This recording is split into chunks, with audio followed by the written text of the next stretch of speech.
In this video, I'm going to show you how to create and use macros in Excel. So first, let's understand what macros are, how they work, and why they're extremely useful for certain tasks. So now let's move to the laptop where I'll show you. So here in Excel, I've created a sample data set where over here you have the names of salesmen, and these three columns have their sales for 3 months. So let's say you're given this data regularly, and every 3 months you need to find the top 3 salesmen from this data. So this is a task which is really repetitive, and you need to follow the same steps every month. Then for these repetitive tasks, macros become really useful. So essentially, macros are a set of actions which can be recorded, saved, and then executed many times. So if you get the same type of data and you need to use it to get the same outcome, over here it's to find the top 3 salesmen, then macros can be really useful to automate this entire process. So how it works is that when you record a macro, you're recording all of the mouse clicks. So the next time you get that type of data and run the macro, it'll execute all of the clicks on the new data. And by doing this, you saved yourself the time of following the same steps again. So now on this data, I'll show you how to record a macro and execute it. So let's get started. So now I am in Excel and I'll show you how to record a macro. So like I mentioned earlier, I'll use this data to find the top 3 salesmen from this list. So to record a macro, the first thing you have to do is click on View that's written over here. So before we start recording the macro, one thing that you should do is place the cursor where you want it to start. So I'll place it in B2 because I'll start from here. And now to record the macro, just click on Macros, which is on the right, and then click on Record Macro. So here you can enter the name.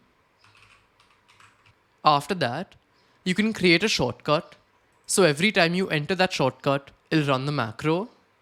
So I'll call it Ctrl-Shift-R. And then you can decide where you want to store the macro or add a description if you want. And click on OK.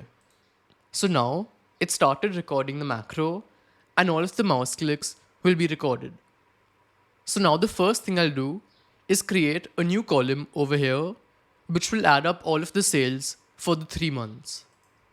So I'll call it total sales, and then I'll just sum up the values in these 3 columns.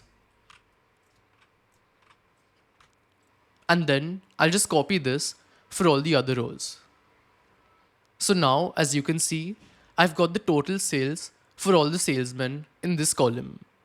Now the next thing I have to do is find the top 3 salesmen, and I can do this using conditional formatting.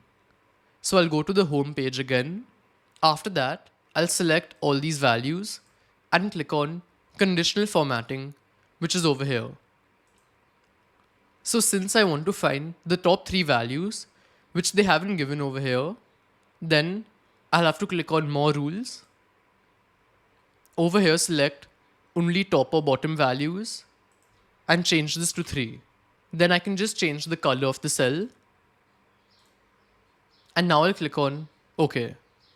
So as you can see, it's highlighted the top 3 values for me and my job is done. So now to make this data look better, I'll quickly format it.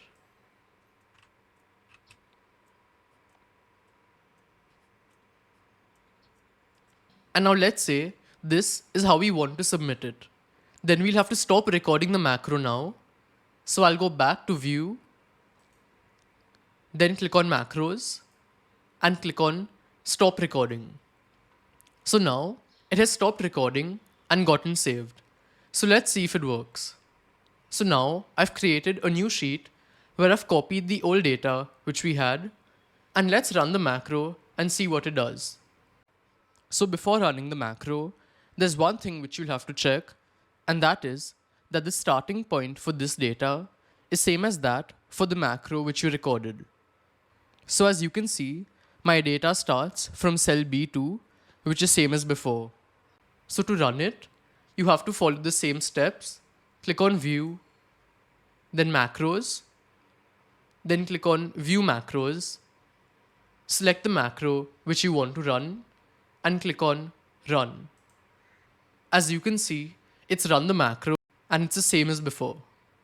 So this is the beauty of macros when you need to do the same tasks repeatedly. So now, no matter what data I enter, as long as it's in the same format, this will do the job for me.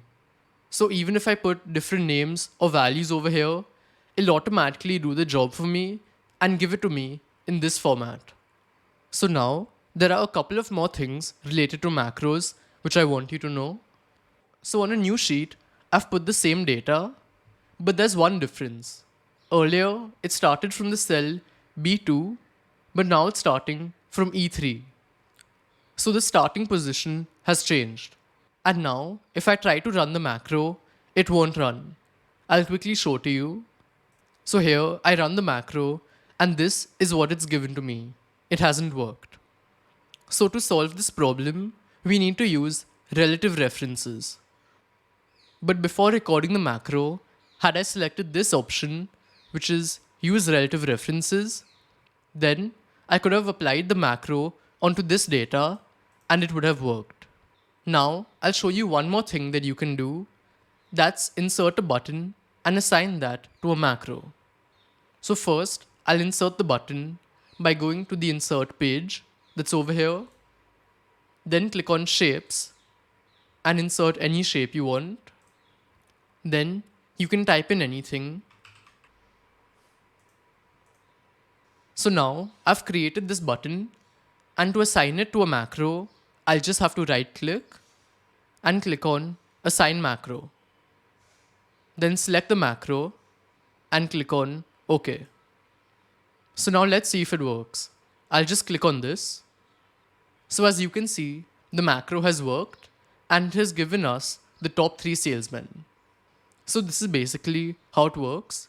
And if you want to know how to use conditional formatting in Excel, then check out this video over here. That's it for today. Goodbye.